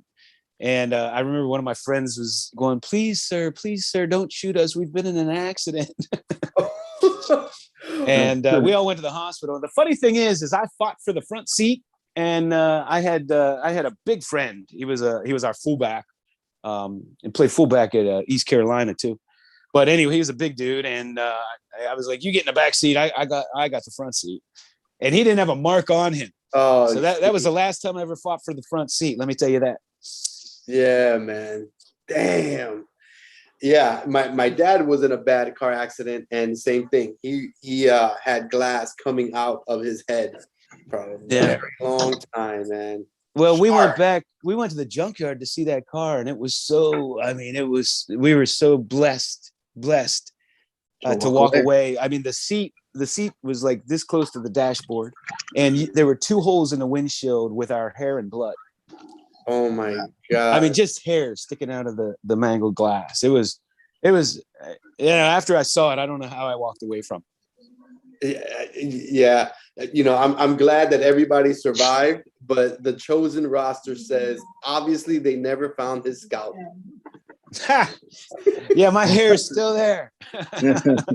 Well, funny thing is when I started to lose my hair, and I was, everybody was shaving their heads. So I always said, I'm never gonna have a wig or anything. I'm gonna just shave it and go bald gracefully, right? Even before it was popular, I always said that. So that's what I did. But the one thing I was nervous about is I had never seen the back of my head, and I was just sure I had scars all over it from that car accident. Right. Because of what my friend had. And I don't have a single scar, but I remember, I mean, they had to dig glass out of the back of my head at the hospital. And then they missed that. I went in to the windshield like this, like I went in to the dashboard like this. So they were discharging me. And I said, aren't you going to, x-ray my shoulder? And aren't you going to do something about this? Because I have a fracture or in my collarbone. Like, I just knew I did. And they were like, no, we have nothing on here and this and that. So I'm like, well, you better x-ray it because I got a fracture there. I'm telling you. So she took me down, x-rayed it. And she's like, you're right. You have a fracture. Oh, wow. And so I went to a college where we didn't have a football team. So the big thing to do was to play intramural football. And I quarterbacked our team as a freshman. And I had that collarbone, and I wasn't supposed to do anything with it. And so I played football with it. And I was, every time I throw a long pass, I'd be in pain. And so, because we were freshmen, it was flag football. But the seniors would tackle us. And the referees were seniors, so they wouldn't call it. So I have a broken collarbone, and this guy drills me right after the play. Yeah. And he was walking away, and I took the football and I drilled him as hard as I could right in the middle of his back, right? And they called the penalty on me. Wow, that's some stuff right there. Yeah. That's right, man. That's messed up. I have an accurate arm, whether it's baseball or football. I hit him right in the middle of the back. I was like, no way. I'm not sitting here. I'm not going to be one of those freshmen that takes this. I mean, that's not right. That's not right. No, it's not right at all. Everybody on the planet saw him hit me. Goodness. And I have a brace on. It's not like you don't know. My left arm was literally like half in a sling. Yeah. And then they don't even call it. Like, come on. Yeah. That is what it is. You know what? All those experiences toughened us up, right? Like, I didn't get a trophy for coming in 9th place. And in our industry, you don't get a trophy for coming in 1st place. No, man. You should have gotten all those done faster. Right. I had a call. You're not preparing anybody, for the real world too well. So I don't regret anything. Man, where I grew up was pretty tough, but there's always people that have it tougher. There's always people that were in way worse situations than I was. And I was in a few bad ones as a kid. But whatever. That's what makes you strong. And I remember you talking about that one time a kid stole a card from you. No, yeah. And you he wouldn't fight you, if I remember right. Yeah, it was a valuable lesson because I was the one that felt bad, even though he was stealing my cards. But I kept hitting him, and he wouldn't fight me back. And I was so mad, and I just went home. No, but you know what? Real quick, man. The last thing I want to mention is that's why I enjoy your channel. It's because I get to learn from these experiences, and you share your as you mentioned earlier here, you're open book, and you're transparent. So you go and you talk about the good, the bad. And so that's obviously a bad, and that's when you say something like that, I get to listen, and I'm like, yeah, I learn from it myself, and as a person, I can be a better person, because I know that if somebody were to, let's just say, take my Roberto Clemente. I would want to, you know, sock him too. But, you know, obviously that story, it resonated with me. It's something that I'll never forget. Well, you know, you learn these life lessons from doing stuff and sometimes doing stupid stuff, you know, especially when you're young, you know, you don't know what you're doing. I mean, there's not a single person on the planet that probably doesn't regret something they did when they were young. You know, somebody they didn't treat right, or some girl they didn't treat right, or whatever. Absolutely. You know, as you get older and mature, you know, I wouldn't trade my younger self for this person ever. Like, you know, I now cherish people more. I cherish things more. I more understanding. Even though, you know, our age group, we're not very understanding of a lot of the stuff that's going on in the world right now. Just some crazy, everything's just upside down and nothing's like the way we grew up. So it's hard to understand, but I think I have a lot more compassion and understanding and more perspective on things. Absolutely. So Eddie, did you have any last, you know, comments or anything that you wanted to share? No, just looking forward to keep on seeing the collection grow. The more and more you show is the more and more it will, you know, people will get to see this stuff. So you know, that's really the only thing that I have to say. I mean, I love the fact that people are able to see the stuff that you have. Yeah, thank you. It's the greatest thing in the world. It's a lot of fun to share it because, you know, before YouTube, I shared it with people that didn't know what they were looking at.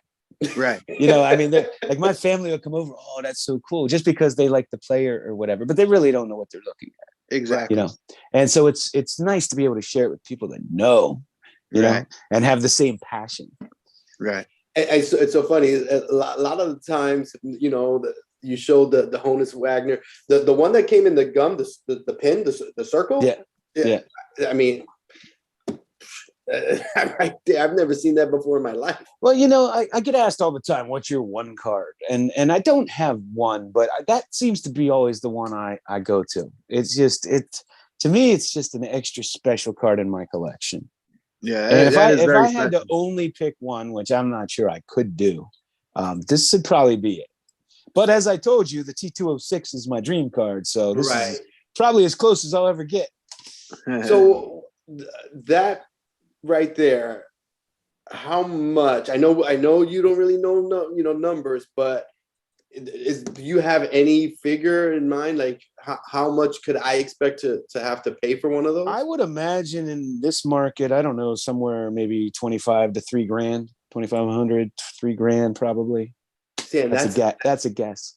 That's not bad. I mean, again, that's a low. That's a low. That's a little low. Well, you think about how many of these there are, and then think about how many of the Acuna bat down card are graded. Exactly. Yeah. And how many of these are in this condition compared to how many 9s and 10s of the Acuna bat down card? Like prices don't make sense. That's if you could find that. Prices don't make sense to me these days. Because I don't know, maybe it's just because the younger people don't know the history or aren't into old cards. Like I remember when I got onto Facebook and somebody was like, why would you want an old beat up card when you can have a shiny new one? You know, so that is the mentality of some people, and so be it. You know, there are people that only collect modern. There are people that only collect vintage. Whatever is your passion is what you should do. I mean, it's, you know, the one thing about this is it's my hobby. I don't care what you think or what anybody else thinks or what Becca thinks or what, you know, I don't care.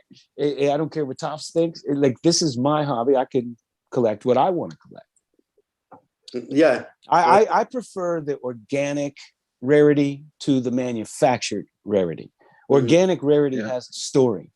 Manufactured rarity is like buying a Cabbage Patch doll that they only made 5 of, you know, where these have become rare organically, you know, because they were some obscure thing and people didn't save them or whatever, and they have a nice story. That's why when Lou Rock was here, he was saying, man, what he's not telling you is he has tons of modern cards.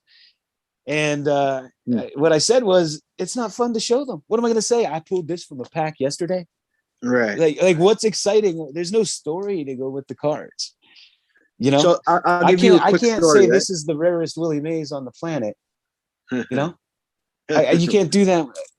Yeah. I mean, unless you pull a 1-of-1. Okay, I pulled a 1-of-1. I can sell this for more than your entire collection. I got a 1-of-1 Ohtani autograph, rookie, you know, or whatever it is. I heard there was a what's the player's name? Klay Thompson. Sold for like $45,000. Klay Thompson was.